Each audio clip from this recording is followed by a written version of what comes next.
Hello, this is Greg from SharePoint Maven, and in this video I will show you how you can easily create a list by creating a form in SharePoint. Now, in case this sounds confusing, let me kind of introduce it to and explain to you the use case. So quite often when users submit forms, let's say, I don't know, a suggestion form or vacation request form, right? You want the information to be compiled somewhere. All right. So, I mean, typically, let's say if I, were to create a form, I would go to, Microsoft Forms app and create a form. But unfortunately, the problem with this is that it just creates a form, and then, you can still accumulate the data in Excel, but it's not maybe as kind of user friendly. You cannot really incorporate any other business processes or workflows with that particular method. Quite often you might want to aggregate this information in a Microsoft list. All right, so Microsoft list will obviously reside on a SharePoint site and will allow you to add any additional metadata. You can format, you can group it, sort it, track whatever entries came in. And later on, maybe incorporate certain workflows, right, through Power Automate. So that's exactly what I'm going to show you. I'm going to show you how you can easily create a form that will automatically, push, I guess, the submissions into the list on a SharePoint site, so you can later work with those. So instead of going to Microsoft Forms, because remember that's not going to work, that's going to create a nice form, but it's not going to, it will just have, you just will be able to export it to Excel, and that's pretty much it. We want the data in a list.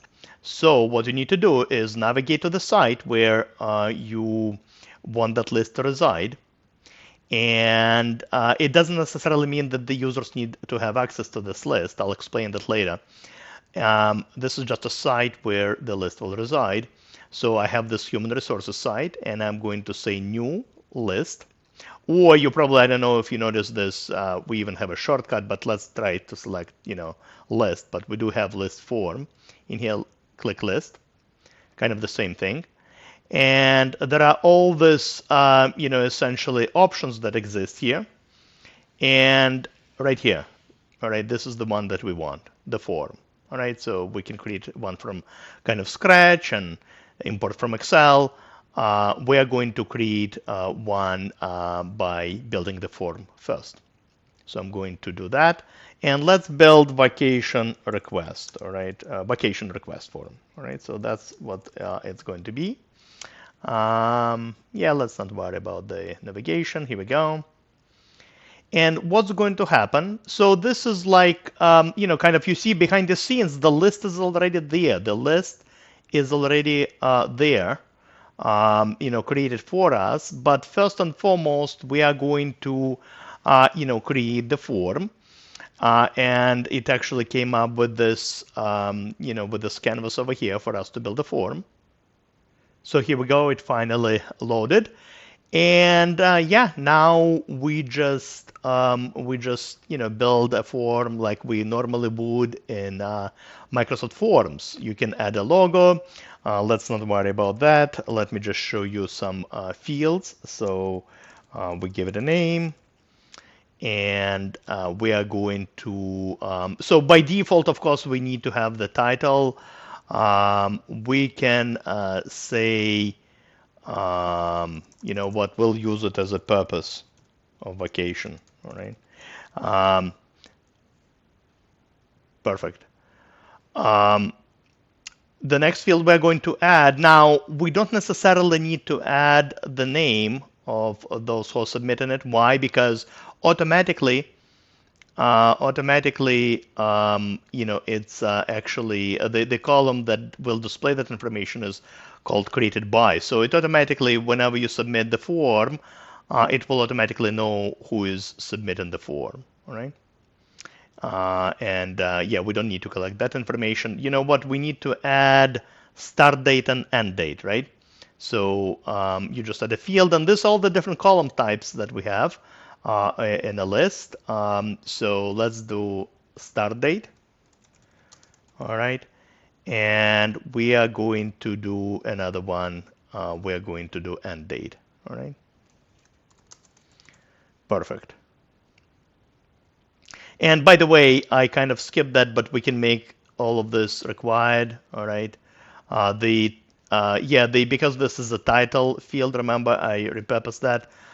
It's kind of required by default. We need to have at least that. So, but let me make all those required. All right. Now, what's interesting is that we're just going to collect a few pieces of data, but on your end, as you're receiving all the submissions, you might need additional columns.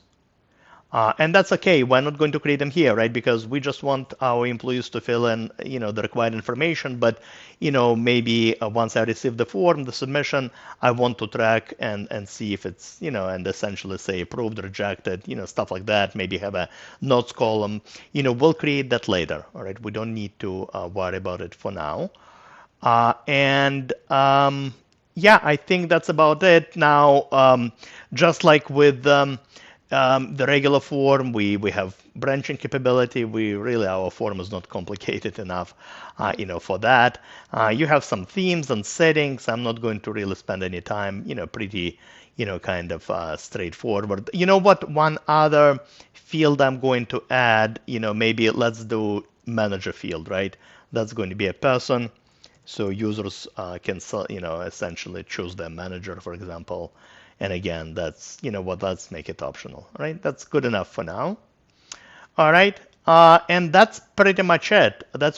Now we can send the form, but let's not worry about it for now.